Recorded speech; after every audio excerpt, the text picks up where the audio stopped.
Hey guys, tonight we're stepping into a time that feels so far away, yet is strangely close when you think about it.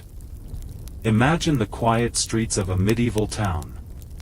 It's the 14th century, and there's a heavy, almost eerie stillness in the air. The sound of footsteps is muffled by the dirt roads, and the scent of damp earth is mixed with something unsettling, something unfamiliar. Something dangerous. The plague is coming. But right now, it's not loud. It's not a big, terrifying wave of death. Not yet. It's just starting to creep in, insidious, quiet. Maybe it's already in the air, or in the water. Maybe it's in the very fabric of the world around you. One thing's for sure, by the time it arrives, you probably won't survive this. So, before you get comfortable, take a moment to like the video and subscribe, but only if you genuinely enjoy what I do here. I'd love to know where you're tuning in from, too. Drop your location and the time, and let's see where this journey is reaching tonight. Now, dim the lights, maybe turn on a fan for that soft background hum, and let's ease into tonight's journey together. The year is 1347, and it's only a matter of time before a storm, unlike anything seen before, hits the medieval world. This was no ordinary plague. The Black Death, as history would later call it, swept across Europe like wildfire. It arrived so quietly, so subtly, that by the time it fully revealed itself, whole communities had already been devastated. It was in the air, in the rats, in the fleas, spreading faster than the townspeople could even understand. The first signs? It was like any other illness. Fevers. Chills. But this was more. The speed of its advance was terrifying. Within days, you could be racked with intense pain, your skin turning black as if the very life inside of you was being sucked away. It was as if death itself had learned how to move in the shadows, spreading faster than anyone could track. You might be wondering what the connection is to those strangely dressed plague doctors we've all seen in the pictures, those men who walked around with tall bird-like masks and long coats. But hold that thought. Let's step back, because before these doctors appeared, there was only chaos. There was nothing that could stop the relentless march of disease. In a world full of mystery and fear, people didn't know what to believe, and they didn't know who to trust. After all, they were living in a time when disease was often seen as divine punishment, or worse, an unexplainable curse. Doctors, back then, weren't like the modern-day miracle workers we rely on today. They were more like mystery solvers, though with far less science to guide them. In a sense, they were out of their depth, completely ill-prepared to fight something as invisible and insidious as the plague. They had little knowledge of germs or bacteria. For them, disease was something more supernatural, a punishment from God, or a mysterious force with no clear origin. But the plague didn't care about their lack of knowledge. It was ruthless. In fact, it was so pervasive, so incredibly fast-moving, that even the bravest and most experienced doctors were helpless in its wake. In that terrifying moment, when the plague began to spread, medieval Europe was gripped by a fear unlike anything the world had ever seen. The doctors had no choice but to keep going, walking the streets, peering into homes filled with the sick, trying to make sense of a world gone mad. They weren't immune, though. The disease they were up against didn't discriminate. The doctors, like everyone else, were vulnerable. Yet they kept working, despite the ever-growing fear in the air. And then came the bird mask. This odd, almost comical-looking piece of protective gear was one of the first attempts to shield themselves from the deadly disease, though at the time, no one really understood why or how the plague spread. They just knew it was deadly. The mask's long beak-like feature, stuffed with aromatic herbs, was meant to protect the doctor from the bad air that was believed to carry the disease. They thought that if they filled the mask with these herbs, the unpleasant, stinking air wouldn't be able to harm them. It's a strange thought, isn't it? That something as simple as bad-smelling air could be the enemy. But back then, the science was rudimentary at best, and they had no better explanation. The plague wasn't just a disease, it was a symbol of something far deeper. It was a manifestation of a world on the edge, full of unknowns, full of fear. It was the beginning of a very long, dark chapter in the history of medicine, and for those plague doctors, it was a chapter filled with suffering, with doubt, and ultimately with loss. The bird masks, those iconic symbols of medieval medicine, were just one part of a larger picture, the rise of the plague doctor. In a time when medical knowledge was scarce and superstition was rampant, these doctors became the strange, often hopelessly out-of-place figures trying to fight an invisible enemy. They weren't really equipped for the job, but someone had to try, right? With death looming in every corner of the towns, someone needed to be the face of care, even if that face was hidden behind a bird-shaped mask. So, how did these doctors come to be? Why, in a time when most people were still figuring out what caused disease, did society decide it was time to bring in these peculiar, almost cartoonish figures to handle the greatest catastrophe they had ever faced? Well, at first, there were just ordinary physicians. People would go to them for all sorts of issues, fevers, coughs, rashes. But as the Black Death began to spread, it became clear that something needed to change.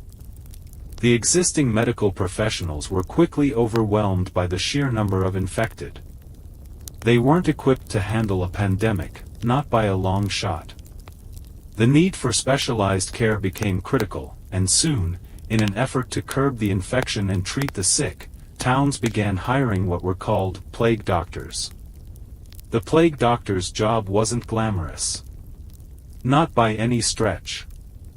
In fact, it was incredibly isolating and dangerous. Imagine putting on that long, black coat, the gloves, and the mask, staring out at the world through dark glass eyeholes while wearing the strange, bird-like beak filled with herbs. The coat was made of waxed fabric, which, to them, was a way to protect against miasma, the belief that diseases were carried through bad air. But no one truly understood how disease spread. So, these doctors had little more than their imagination and a few rudimentary tools to keep them going. These early plague doctors didn't have much in the way of actual medicine to offer. They weren't curing the disease, they couldn't.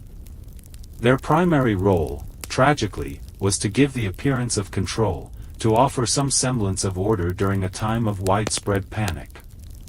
They'd march through the streets, visiting the sick, offering prayers, or giving remedies that today we'd consider laughably ineffective.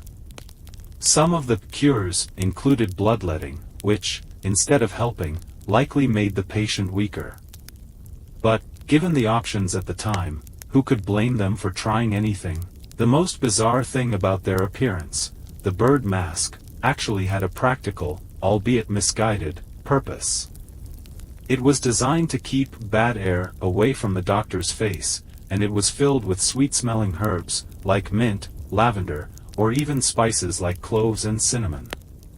These were believed to purify the air, protecting the doctor from the disease. It's wild to think about, considering that we now know that diseases like the plague spread through fleas carried by rats, not through bad smells in the air. But at the time, the belief in miasma was widely accepted. Doctors were often required to work under terrifying conditions, especially when the disease spread quickly, wiping out entire neighborhoods. There was no way to safely isolate the sick, so the doctors walked straight into homes full of infected people, knowing they were walking into danger, yet they continued, driven by duty, or, perhaps, by the fact that this was their only job option. The high death toll among doctors was no accident, and many of them didn't live long enough to see the end of the pandemic. The other issue was the emotional toll of it all. These doctors were working in an environment that would test the hardest of hearts. They had to confront the sick, the dying, the grief-stricken families, and the horror of living in a city slowly being consumed by death. The fear and the uncertainty they faced were palpable. It wasn't just the physical exhaustion from long hours, or the constant exposure to disease, but the mental strain of seeing so many people suffer and die. The entire social order seemed to be breaking down, and no one knew how long it would last. But in the face of all this, some doctors still managed to carry on, going door to door, checking on the ill, offering comfort and care as best they could. For them, there was no clear end in sight, just a relentless, overwhelming tide of sickness that seemed to stretch on without hope. Even in the midst of all that horror, however, there were moments of dark humor. Perhaps you can't blame the doctors for finding a small bit of levity in the absurdity of it all. After all, they were wearing beak masks that looked more like something out of a children's fairy tale than the uniform of someone facing an actual, deadly epidemic. Imagine walking through the streets, with the eyes of the fearful townspeople following you, wondering whether you were the hero or the harbinger of doom. And yet, despite the strangeness of it all, the doctors kept going. They were the ones society turned to, even though they had no real tools to fight the plague. And despite their lack of knowledge, they were still seen as a symbol of hope in an increasingly hopeless world. These doctors were more than just people in funny masks. They were a lifeline in a time of despair, the last line of defense against an invisible enemy. And though they were powerless against the plague itself, their efforts were still an important part of history, an odd but pivotal chapter in the ongoing story of humankind's fight against disease. The life of a plague doctor, despite its oddity, was anything but glamorous. It was a long, lonely watch in a world where death had become a constant companion. The doctors were often seen as strange and almost otherworldly figures, but what people didn't realize was that these doctors suffered in ways that no one could truly understand at the time. They were isolated, both physically and emotionally, from the rest of society, burdened by the weight of a disease that was too vast to conquer and too terrible to face without losing part of themselves in the process. Imagine this: the doctor wakes up each morning, donning the black, waxed coat that feels heavy with the weight of the world. The air is thick, laden with the scent of burning herbs, and perhaps a faint tang of sickness. No matter how many times you adjust the mask, it never feels quite right. Those glass eye holes obscure your vision, leaving you with only a narrow view of the world. But there's no choice. You have to keep going. You have to enter the homes of the infected, even though every rational part of you is screaming to run in the other direction. The feeling of isolation was crushing. These doctors were not allowed to get close to anyone outside of their profession. The very idea of contact was too dangerous. And yet, they were supposed to have a cure, some kind of answer, even when no one really understood what was happening. So they did what they could with the little knowledge they had, standing in the center of a maelstrom of confusion and fear, but still, their hands were tied. The best they could offer were prayers and the occasional remedy. The more traditional cures, like bloodletting, or the application of herbs in all manner of bizarre combinations, were hardly effective, but they still held on to these practices. If you have nothing else, sometimes it's all you can rely on. But what weighed on them most was not just the fear of getting sick, or of being isolated from the rest of the world, it was the emotional toll. The sense of helplessness was overwhelming. These doctors saw the same faces every day, often witnessing families devastated by the disease. But they couldn't touch them, couldn't comfort them, couldn't offer any more than a fleeting prayer or a few minutes of advice.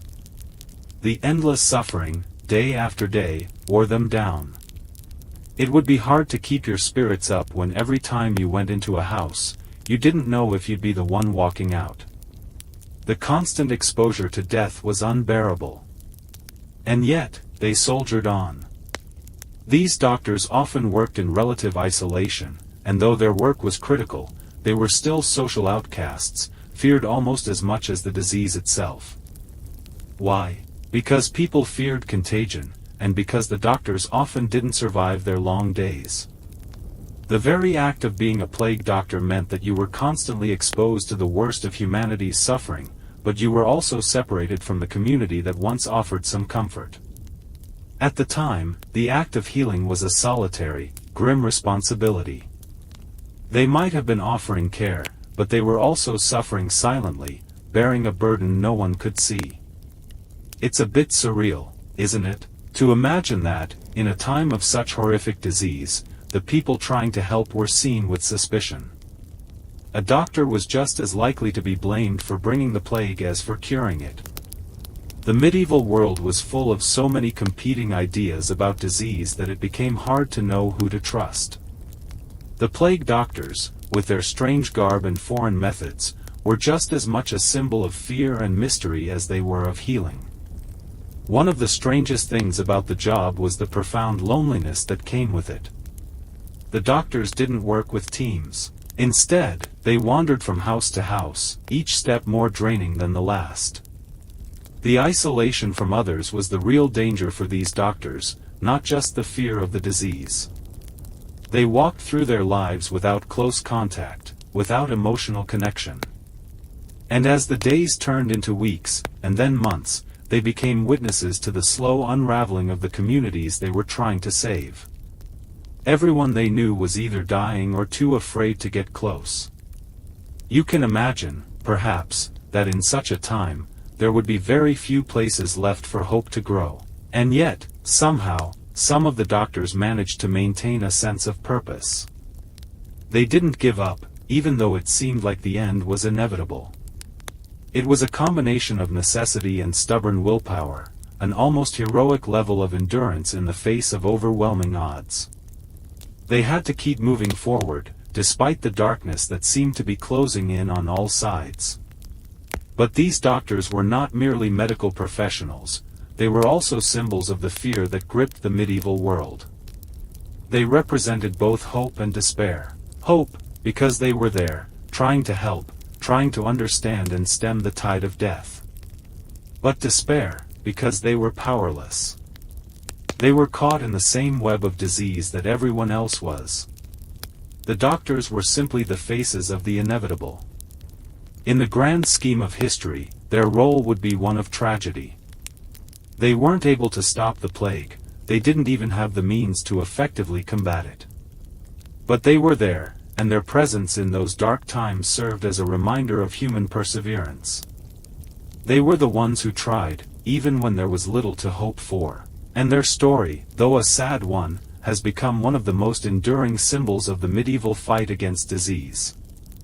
At the end of the day, the plague doctors were just people who found themselves at the center of an unimaginable crisis, trying to hold the line between life and death with nothing but a mask and a few well-intentioned remedies. The bird mask itself, that odd and seemingly comical headpiece, is probably what most people think of when they picture a medieval plague doctor. It's the thing that gives these historical figures a certain mystique, a strange combination of fear and curiosity. But the bird mask wasn't just a quirky costume, it had a purpose, albeit one that we now know was misguided. So, let's take a closer look at the origins of the bird mask and its symbolic significance, because, believe it or not, it tells us a lot about medieval views on medicine, disease, and death. The bird-shaped mask, with its long, beak-like protrusion, wasn't just some grotesque fashion statement. At the time, it was believed that diseases like the plague were carried through bad air, a concept known as miasma. People thought that the air in places filled with filth, decay, or death was polluted with invisible, harmful vapors that could cause illness. And, given that they had no understanding of germs, bacteria, or viruses, it made sense to them that bad air could be the culprit. So, what did these doctors do? Well, they stuffed the beak of their masks with sweet-smelling herbs, lavender, roses, or cloves, to purify the air before it reached their nostrils. The idea was that the aroma from these herbs would counteract the bad air and protect them from the disease. If you've ever tried to avoid the smell of something gross by wafting some perfume around, you'll get the idea, only on a much more drastic scale. The logic was simple enough at the time, though flawed. After all, if you can't see the enemy, you do the best you can with what you have. The mask itself was made from a combination of materials: glass eye holes, a beak that extended far from the face, and long, dark robes to cover the rest of the body. The beak was actually the most distinctive feature, and it became the iconic symbol of the plague doctor. Some masks even had small holes near the nostrils so the wearer could breathe while filtering the air, though with little more than these herbs to protect them, it was clear that their chances of avoiding disease were slim. Interestingly, though, scientists still argue whether these masks offered any real protection.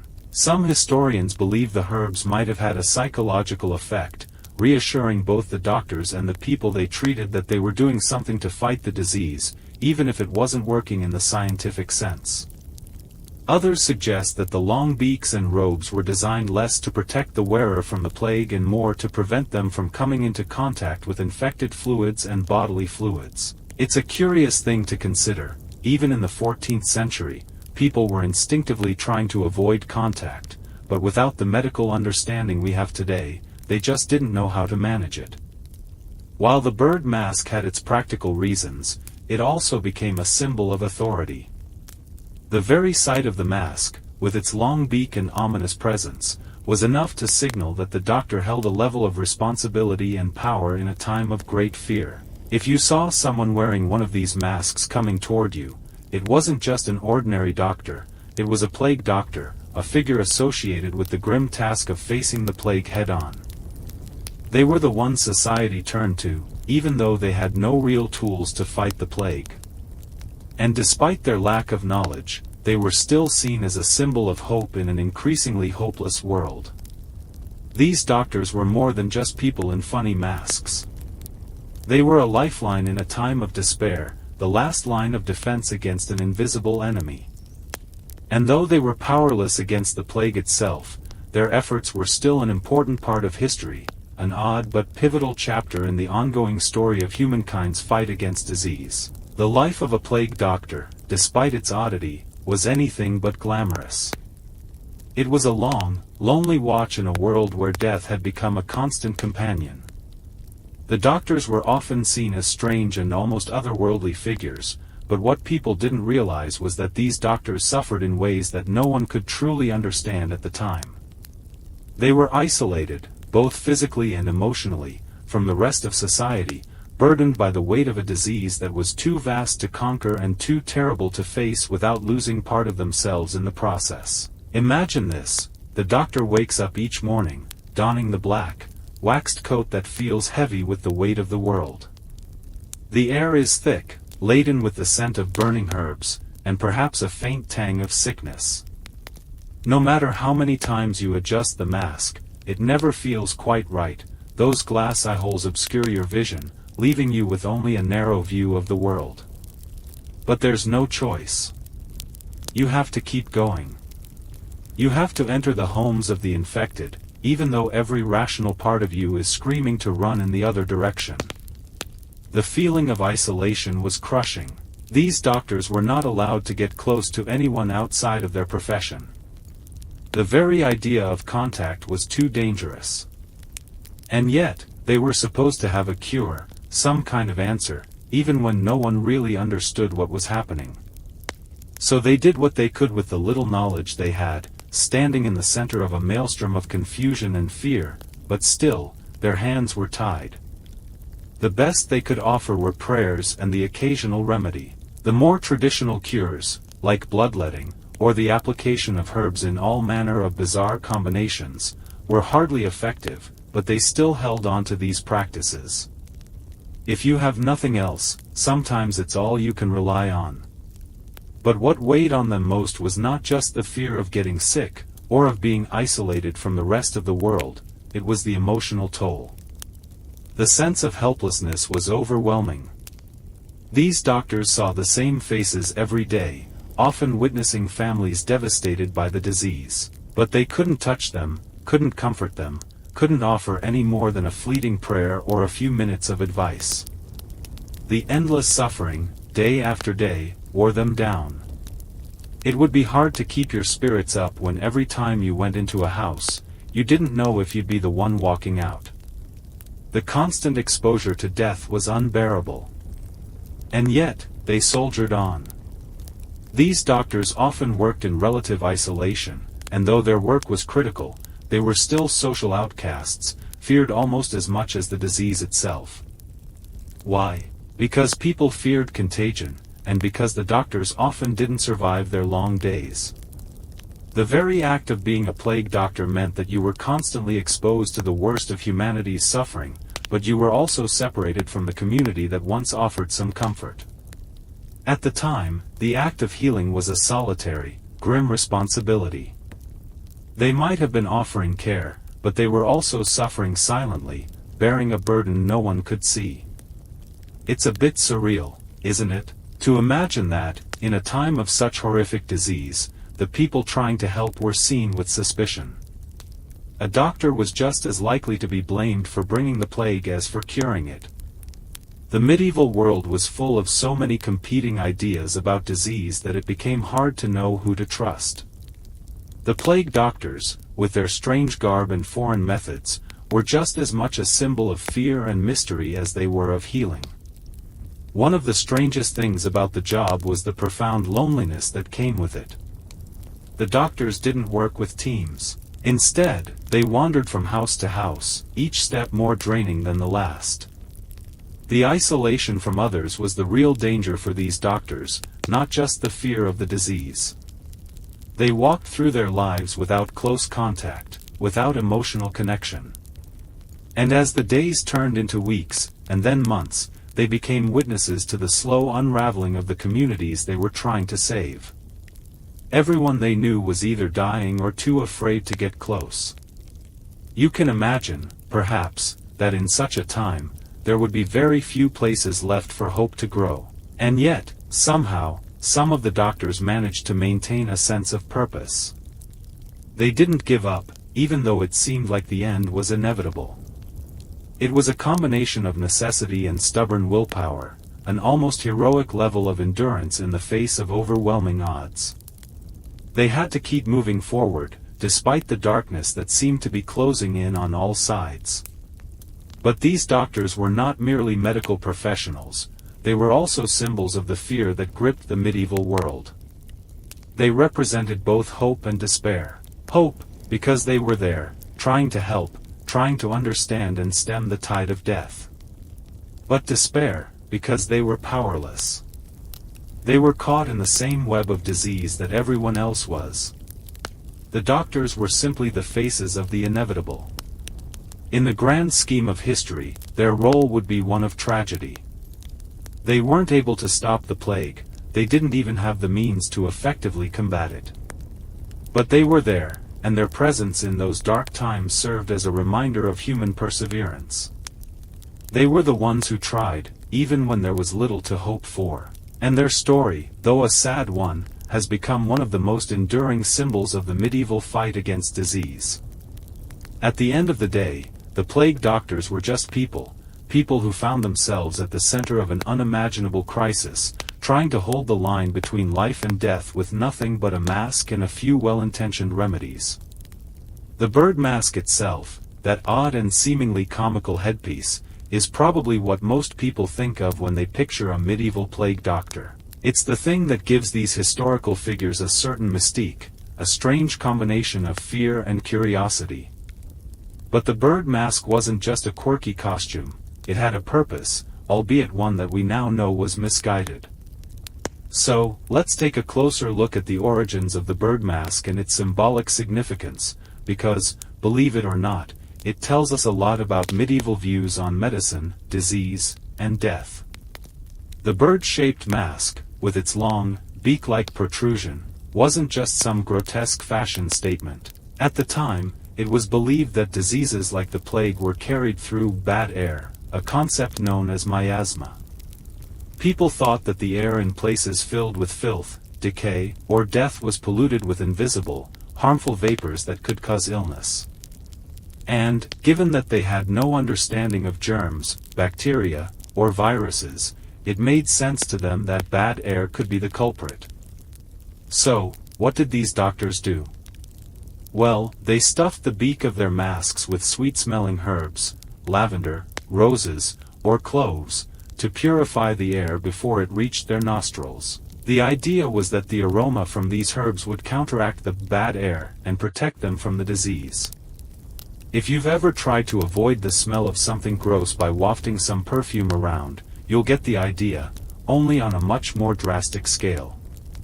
The logic was simple enough at the time, though flawed. After all, if you can't see the enemy, you do the best you can with what you have. The mask itself was made from a combination of materials: glass eye holes, a beak that extended far from the face, and long, dark robes to cover the rest of the body. The beak was actually the most distinctive feature, and it became the iconic symbol of the plague doctor. Some masks even had small holes near the nostrils so the wearer could breathe while filtering the air, though with little more than these herbs to protect them, it was clear that their chances of avoiding disease were slim. Interestingly, though, scientists still argue whether these masks offered any real protection.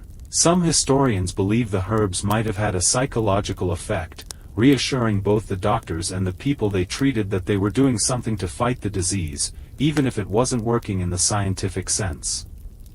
Others suggest that the long beaks and robes were designed less to protect the wearer from the plague and more to prevent them from coming into contact with infected fluids and bodily fluids. It's a curious thing to consider. Even in the 14th century, people were instinctively trying to avoid contact, but without the medical understanding we have today, they just didn't know how to manage it.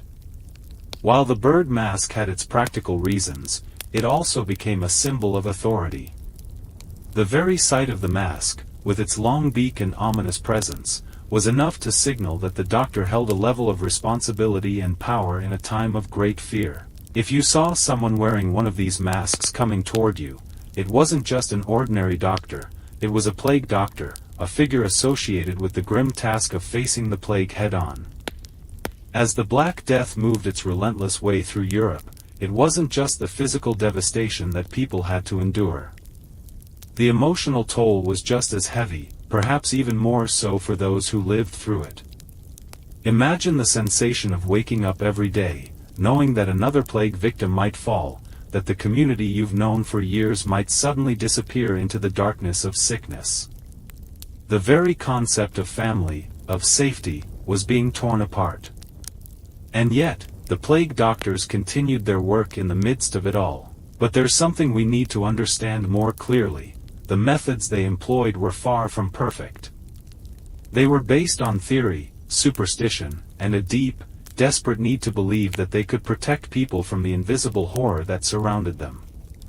Take, for instance, the treatment of the bad air, or miasma. Plague doctors truly believed that the disease was spread through the air, which is why they focused so much on purifying it with the herbs in their masks. This was based on the humoral theory, an ancient idea that suggested diseases were caused by an imbalance in the body's fluids. They didn't have the knowledge of germs that we do today, and as such, their treatments were based on what they could observe, rather than understand. While the miasma theory seems laughable to us now, it's important to remember that, in the 14th century, there was no knowledge of viruses or bacteria. The concept of germs was still a distant future idea, and so the plague doctors, though well-meaning, were ultimately fighting a battle with their hands tied behind their backs. One of the most common treatments the doctors employed was bloodletting. They believed that draining bad blood from the body could balance the humors and help the body recover from the plague. This was another example of a method that made logical sense within the framework of medieval medical understanding, but which was ultimately ineffective and harmful. It's hard to imagine that someone who was already sick and suffering from a deadly disease would benefit from losing more of their blood. Yet, for years, this was one of the go-to treatments. And even though it didn't work, bloodletting persisted simply because it was deeply ingrained in medical tradition. It was a stark reminder of the limits of medieval knowledge and the desperation of doctors who were trying to cope with a disease they couldn't comprehend. However, in a bizarre twist, some modern historians and researchers believe that certain medieval treatments, while certainly not effective in fighting the plague, might have actually helped in ways we don't fully understand. For instance, the widespread use of herbs like rosemary, lavender, and thyme during this time wasn't just for the pleasant smell they produced. These herbs actually contain compounds that have antibacterial and antiviral properties, though it's not clear whether they had any impact on the actual plague. In any case, some researchers have speculated that these herbs, while not a cure, may have helped prevent other infections or illnesses, thus allowing the plague doctors to help treat secondary symptoms of the disease, like pneumonia or sepsis. Scientists still argue whether the use of these herbs made any real difference in the survival rate, but it's one of those quirky facts that adds another layer to the complexity of their role. But it wasn't all about herbs and bloodletting. Plague doctors also tried other remedies like applying poultices of various herbs to the body, or even using plague stones, stones that were thought to absorb the disease. The concept of using stones to ward off disease might sound a little out there, but it was just one of many methods that people tried in their desperation. The stones were usually placed on the body of the sick, and the idea was that they would draw out the illness. While we know now that stones aren't going to pull a disease out of someone's body, it's a fascinating example of how people tried to make sense of something that was utterly incomprehensible at the time. And just like bloodletting, some of these remedies persisted for years, even after they had been proven ineffective. Despite the missteps in their treatment methods, however, the role of the plague doctor was undeniably significant in the medieval period. It wasn't so much about finding the perfect cure, it was about providing care and solace in a world that had none of the comforts we take for granted today.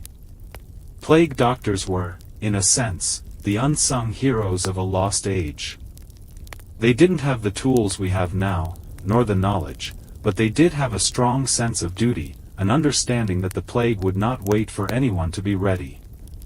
So, even with their flawed methods, they still offered something important: presence. They were the ones who stood in the face of death, who confronted suffering head-on, and who, even without a cure, provided some measure of dignity to the process.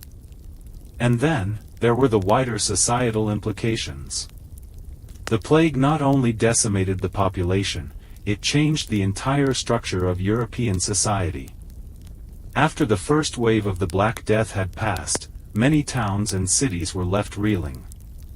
Labor shortages led to economic instability, and peasants, who had been tied to the land for centuries, began to demand higher wages. For the first time in centuries, the common people had power, at least, for a brief moment.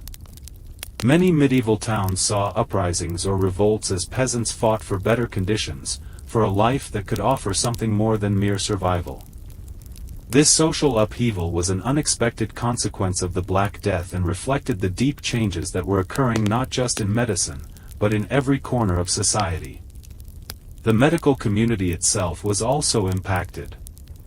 While the plague doctors did the best they could, their role would eventually lead to innovations in public health and disease control. The need for organized quarantine and medical observation during plagues would influence the development of modern epidemiology.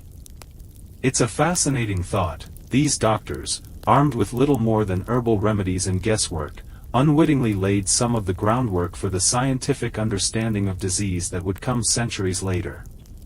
Through their perseverance and tragedy, the plague doctors were part of a long journey toward the medical breakthroughs we have today. While their contributions might not have been enough to stop the Black Death, they symbolize the constant human drive to combat suffering, no matter how insurmountable the odds may seem. As we continue to delve deeper into the world of medieval plague doctors, we now turn to one of the most fascinating, and sometimes tragic, aspects of their work: the lasting impact of their legacy. Despite all the frustrations of their methods, their work in the midst of the Black Death played a vital role in shaping the course of public health, and even how we view disease today. The presence of the plague doctors was a grim, but necessary, reminder that medical progress was a long and difficult road, paved with both success and failure. However, much of what we know about the plague doctors today comes not just from their medical practices but from the broader context of how they were viewed by the public. In the immediate aftermath of the Black Death, their image became not just a symbol of medical intervention, but also of societal failure. Plague doctors were figures of both reverence and terror. They were simultaneously feared for the grim reality they represented and relied upon because of the absence of other forms of care. But their legacy didn't remain just in the annals of medicine, it spread throughout popular culture and literature in ways that continue to resonate with us today. For instance, the infamous bird mask has transcended its medieval roots, becoming a staple of horror imagery. Whether in movies, books, or Halloween costumes, the figure of the plague doctor has found a second life in the darker corners of popular imagination. The long beak, which once served the practical purpose of filtering out bad air, has become a symbol of death and dread, often used to conjure the atmosphere of a past ravaged by disease. It's almost as if the mask itself, despite being a failed medical device, has come to represent a type of horror that is timeless. But what can we learn from the plague doctor's image? Beyond its connection to fear, the bird mask and the doctors who wore it are symbols of the human desire for control over the uncontrollable. Imagine the absurdity of strapping on a beak filled with herbs and calling it protection when there was so little understanding of disease transmission. It's not hard to see that the bird mask was a last-ditch effort to grasp at something, anything, in an era where medicine had so few answers.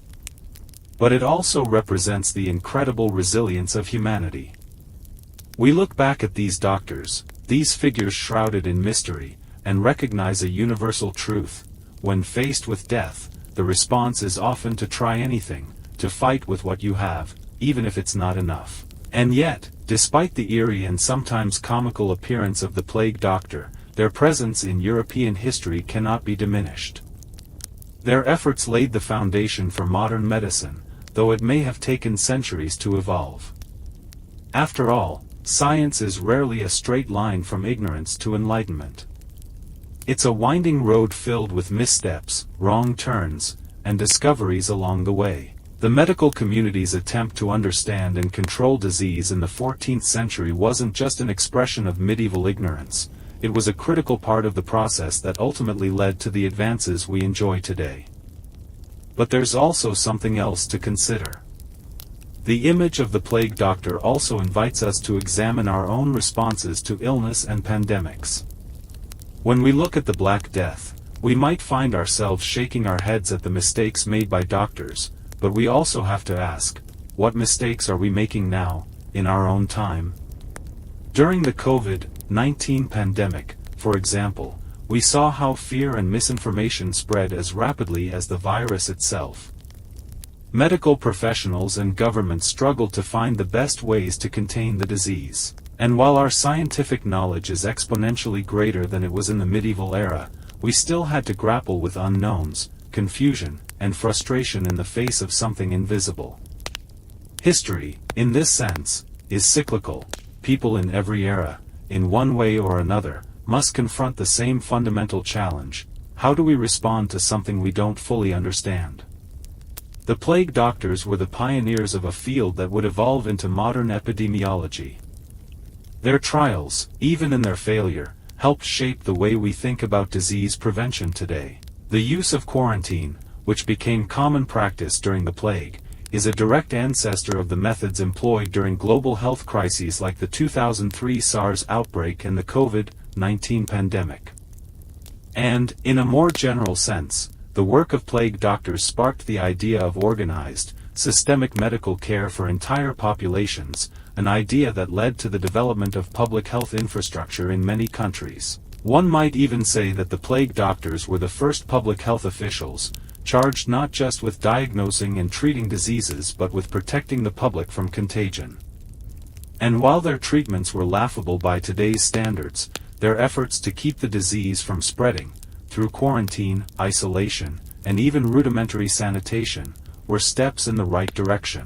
It's easy to look back and mock them for their misguided understanding of disease, but when you're facing something like the Black Death, sometimes all you can do is hope that the methods you have at your disposal will somehow work, even when they seem to be an uphill battle. Today, as we look back at these figures from history, it's easy to pass judgment. We have the benefit of modern science, and with that comes a certain sense of superiority. But maybe there's something to be learned from how medieval doctors handled their circumstances. They were working with the best knowledge they had at the time, and while they didn't succeed in preventing the plague, they set the stage for the kind of rigorous medical practice that would eventually lead to better understanding, better treatments, and ultimately the eradication of diseases that once seemed insurmountable. The plague doctor, in all his dark glory, is a reminder that even in our darkest hours, there's a sliver of light that guides us forward. They were part of the long, often painful journey toward modern medicine, even if they were fighting a battle they couldn't win. And maybe, just maybe, we too will look back on our current struggles in 100 years with the same understanding, that, like the plague doctors, we were simply doing the best we could with the knowledge we had. As we delve deeper into the world of plague doctors, one thing becomes clear: these men, often seen as tragic and sometimes laughable figures in history, were far more than just misguided medical practitioners. They were a reflection of their time, embodying both the desperation and the profound uncertainty of a world ravaged by an unstoppable force. And as strange as their methods and attire may seem today, the legacy they left behind is undeniably significant, laying the groundwork for many of the public health practices and medical advancements we take for granted now. But their story doesn't end with the Black Death. Rather, it continued to unfold throughout the centuries, influencing the way society thought about disease, medicine, and even the very nature of life and death. After the Black Death subsided, the fear and memory of the plague didn't simply vanish. The disease may have taken a break, but it would return in waves throughout Europe, each time bringing with it a new wave of panic, uncertainty, and even progress. The plague doctors were in many ways the gatekeepers between the unknown and the known, trying to make sense of an invisible enemy that threatened to wipe out entire generations. And even when their methods failed, their presence continued to shape the development of medicine. Take, for instance, the practice of quarantine. While quarantine as a formal concept didn't really emerge until the late 14th and early 15th centuries, the origins of this practice can be traced back to the actions taken by plague doctors. As communities saw the devastating impact of the disease, they began to isolate the sick from the healthy, a primitive form of what would later become the quarantine procedures we know today. When ships arrived at port, they were often forced to anchor offshore for 40 days, a period known as quarantino, from the Italian word for 40. The doctors, who had long since been given the responsibility of overseeing public health during times of plague, would then monitor these ships for signs of infection before allowing them to dock. While these quarantine measures were certainly not foolproof, they represented an early attempt at controlling the spread of disease in a way that would evolve over time into the sophisticated systems we use today. This idea of quarantine would go on to shape the way the world dealt with the spread of all manner of diseases, from cholera to smallpox, and, more recently, to the various modern pandemics we've witnessed. The very fact that we have systems in place to stop the spread of disease through isolation, like the 2-week quarantine that became a common term during the early days of the COVID-19 pandemic, is a direct legacy of the plague doctors' trials. But what's perhaps most intriguing about the story of the plague doctors is the symbolic weight they carry in the collective consciousness. Throughout the centuries, their images have morphed from the fearsome, beak-masked figures of the medieval era to something more akin to the protagonists in dark, Gothic tales of death and disease. The mask itself, with its long, curved beak, has taken on a life of its own. It's no longer just a practical device but a piece of macabre symbolism, a constant reminder of the dark times that preceded us and, in a way, an enduring metaphor for the fight against the invisible forces that threaten our existence. This transformation of the plague doctor into a cultural icon reflects the broader ways in which we, as humans, deal with the unknown. We take the things that frighten us and turn them into stories, into images, into symbols that we can control, at least mentally. The beaked mask of the doctor, once a literal tool for preventing the spread of disease, has become a universal sign of death, the unknown, and the fragility of life itself. It's almost as if we need the mask to remind us of the vulnerabilities we can never completely escape, even with all our modern science and technology. It's a strange form of comfort, by acknowledging the darkness, we somehow make it easier to live with. The doctors who wore those masks, who trudged through infected streets and risked their lives to attend to the sick, became a paradox. They were both symbols of hope and hopelessness, of progress and failure. They were trying their best with what they had, just as every medical professional does today, whether they're treating a common cold or facing the unknown of a global pandemic. And while their efforts to combat the Black Death were ultimately unsuccessful, their role in the broader development of public health should not be underestimated. Without their courage, without their mistakes, there may not have been the same strides in medicine and public health that we take for granted today. In the centuries that followed, the plague doctors' contributions to medicine would become more and more apparent. Public health systems began to take shape, and the idea that diseases could be controlled through quarantine, sanitation, and observation became more refined. In a way, the plague doctors' failure to cure the disease was just one part of the much larger story of humanity's struggle against sickness, and their perseverance was a part of the long and slow path toward understanding and controlling diseases. But even as we acknowledge their role in history, we must also remember the deep human cost of the plague. For every doctor who donned the mask, for every community torn apart by the Black Death, there were countless lives lost. These doctors worked tirelessly, and yet they too were vulnerable to the same disease they sought to fight. Their masks and robes, while intended to protect them, couldn't shield them from the inevitable wave of death that swept through Europe. Many doctors, despite their best efforts, fell ill and died, their own lives cut short by the very sickness they had been trying to control.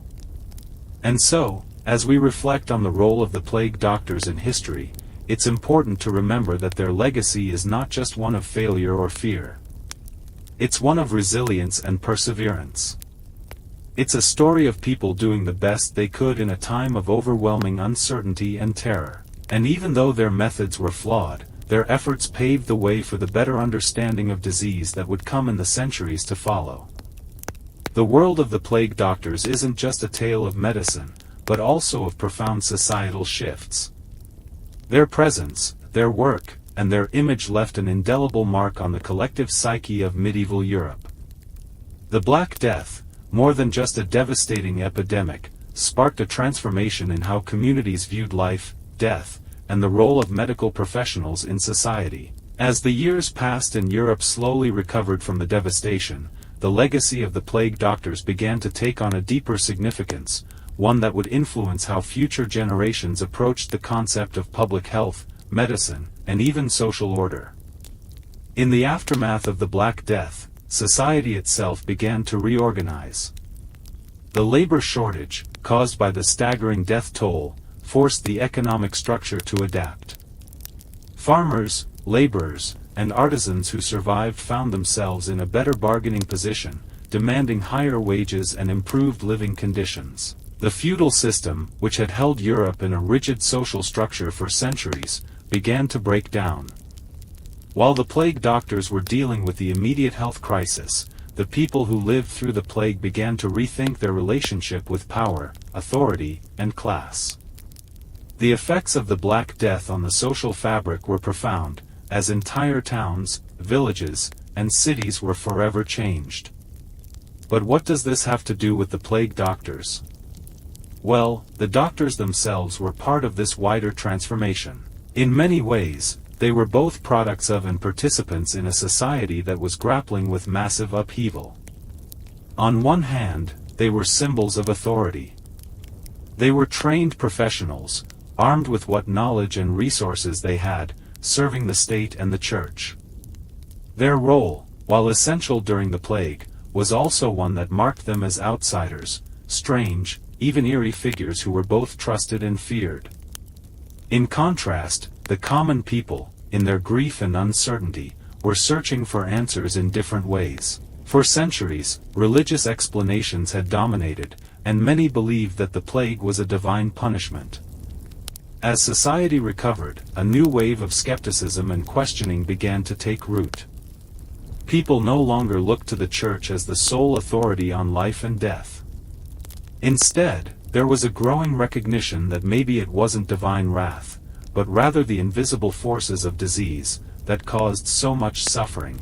The increasing skepticism toward the established religious order was one of the driving forces behind the eventual rise of science, a field that was still in its infancy but beginning to take hold in the centuries that followed.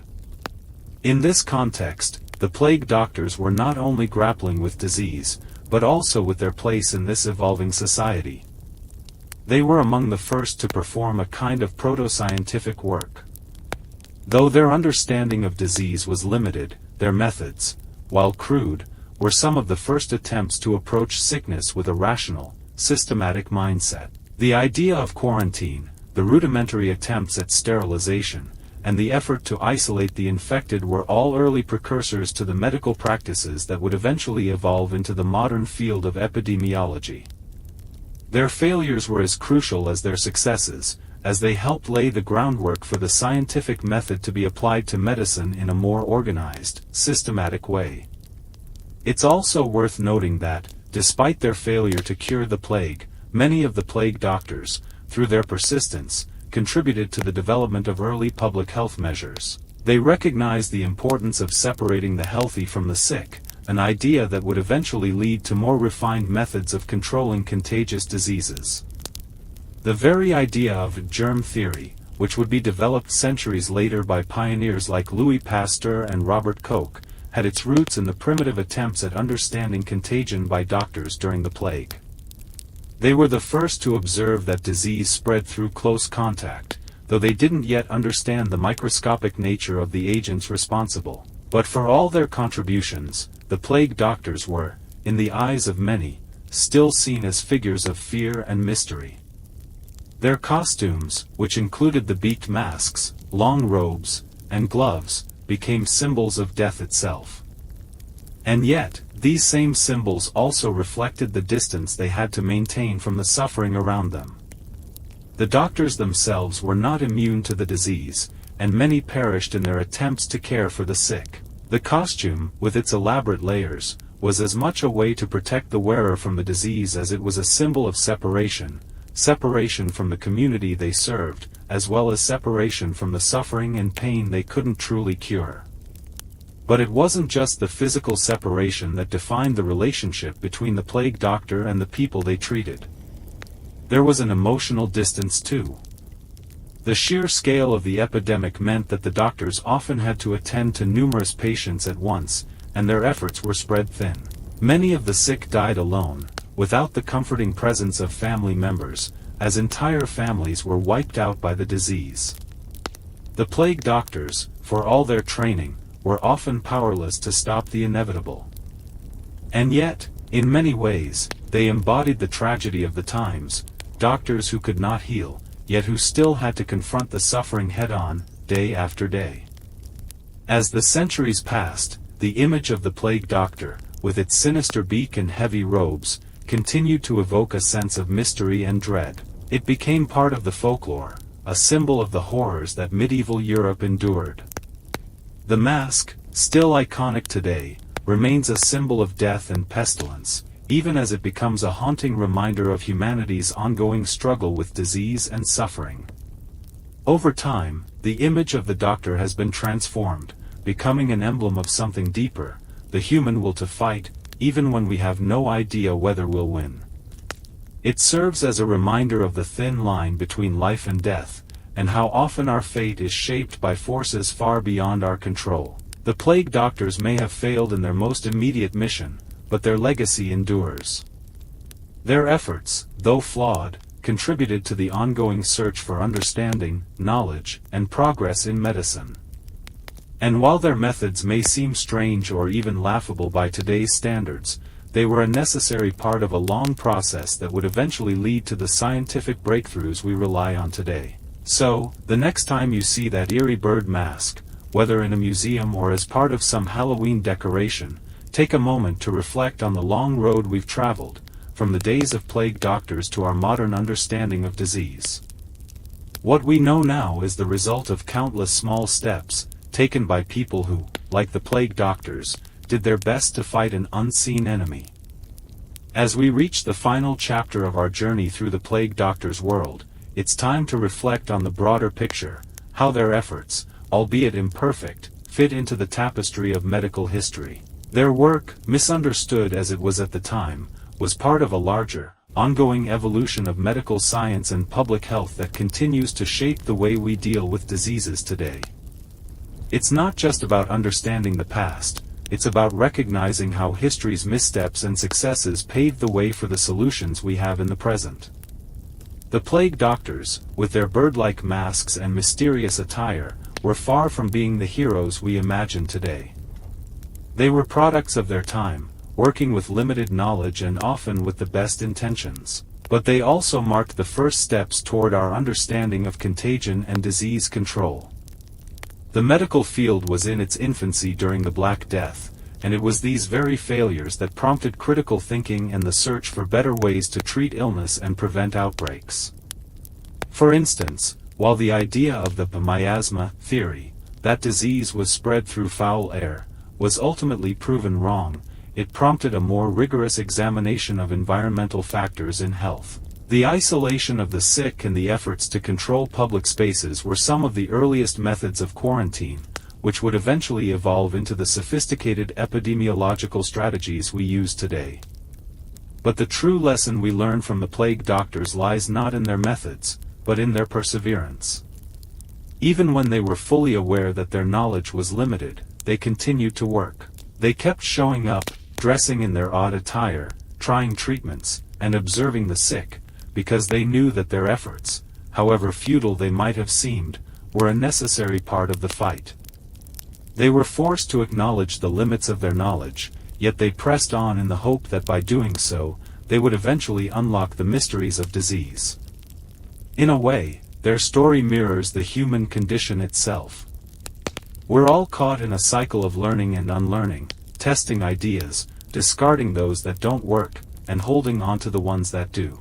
Just as the plague doctors faced a deadly enemy without understanding its true nature, we, too, face our own challenges, whether it be disease, climate change, or other existential threats. And like the doctors, we continue to push forward, using the knowledge we have while understanding that we don't yet have all the answers. One of the most poignant aspects of the plague doctor's legacy is how it mirrors the broader evolution of human resilience. In the face of one of the deadliest pandemics the world has ever known, humanity didn't give up. Instead, we found ways to cope, to adapt, and ultimately, to survive. The plague doctors were among the first to fight the invisible forces that threatened their society.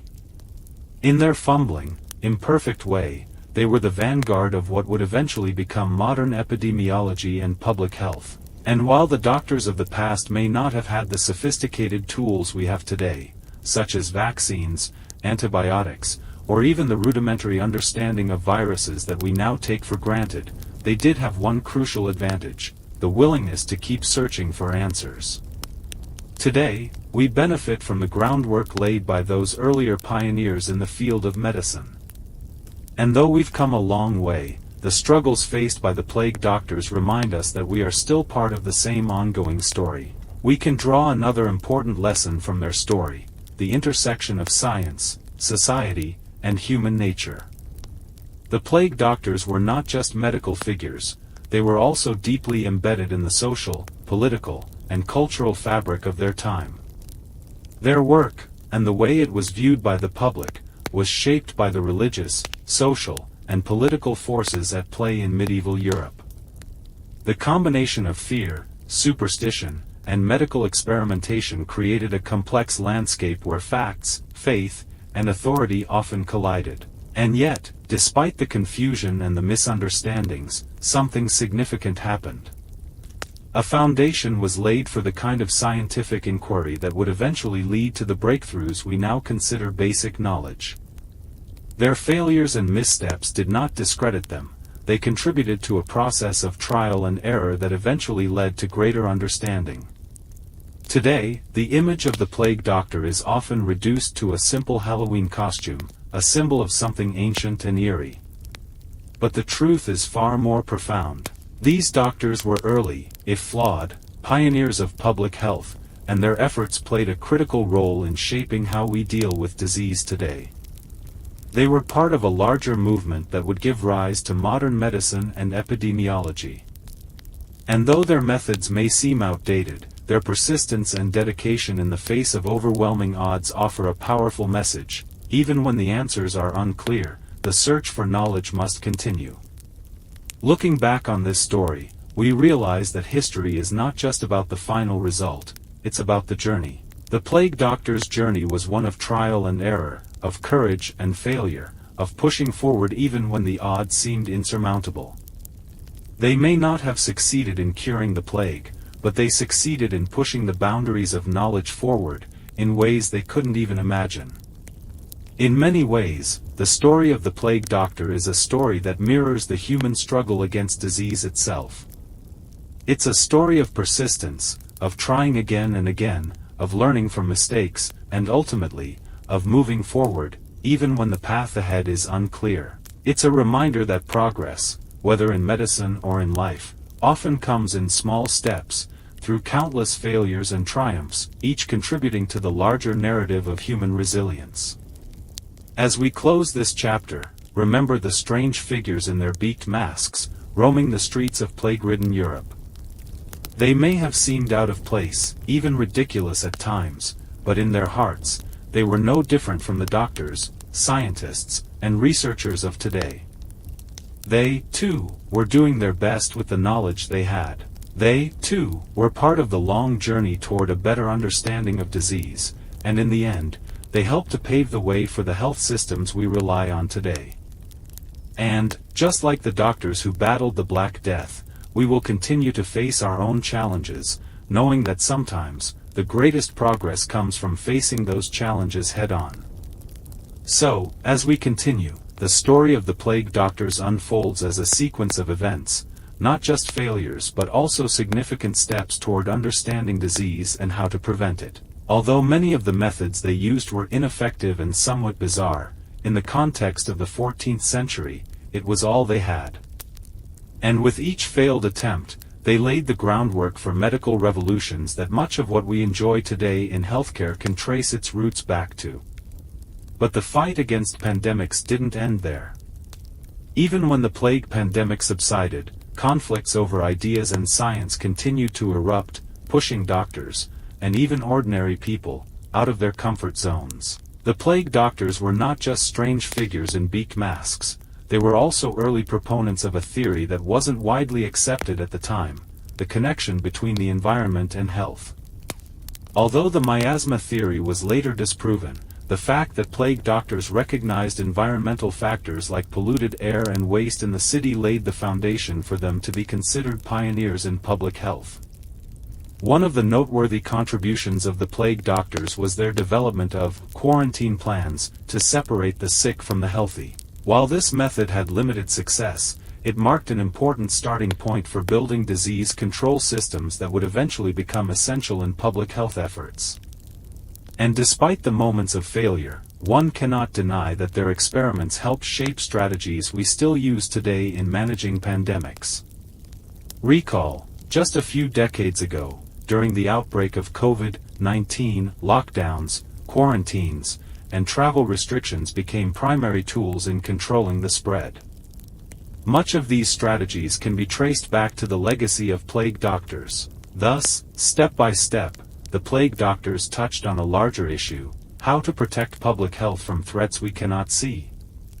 While the methods they employed might have seemed odd or unscientific at the time, it's clear they had an insight into the problems that would eventually shape the development of modern medicine and public health. Another key aspect of the plague doctors' legacy was the development of isolation hospitals. Today, when we think of such institutions, we typically imagine modern medical centers where doctors and healthcare workers tirelessly treat patients with infectious diseases.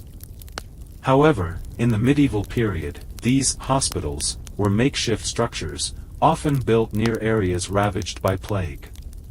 Plague doctors had early observations about the importance of isolating the sick to prevent the spread of disease. Although the miasma theory was flawed, this idea led to the creation of systematic quarantine facilities, which lasted until the pandemic subsided. One important feature of these facilities was that they not only isolated the patients but also created separate spaces for the doctors and nurses to minimize their chances of contracting the disease. We can imagine that, during the height of the plague, the doctors had to work in incredibly harsh conditions. Aside from having direct contact with the infected, they also faced a lack of protective gear and rudimentary treatments. Yet, these difficult conditions drove them to develop more sophisticated disease control strategies, though many of them were still experimental and imperfect.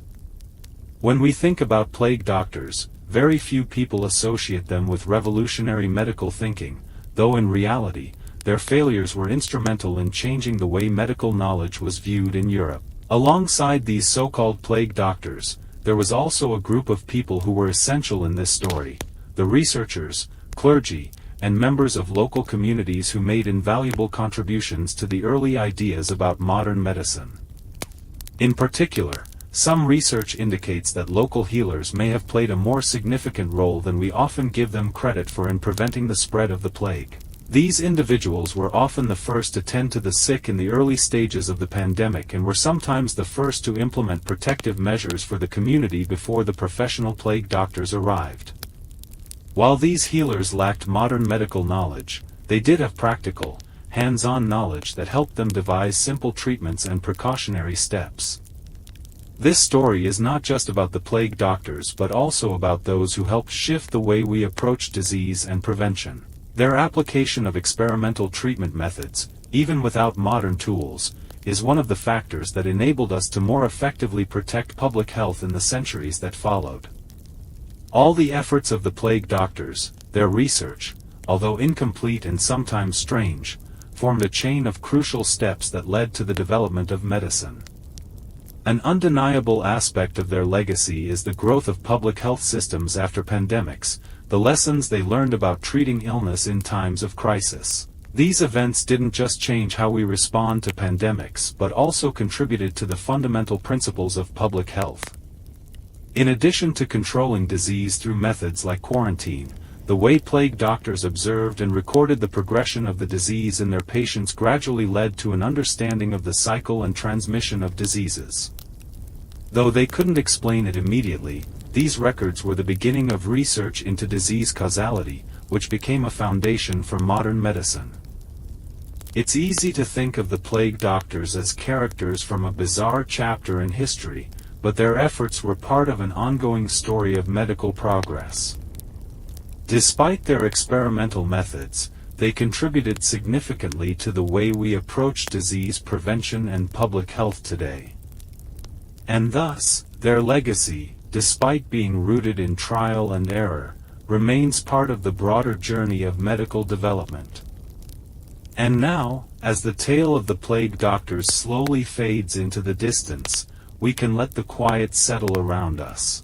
The image of those long-beaked masks, the doctors in their heavy cloaks, may still linger in your mind, but there's something soothing in knowing that each era, no matter how dark, has its heroes, however flawed.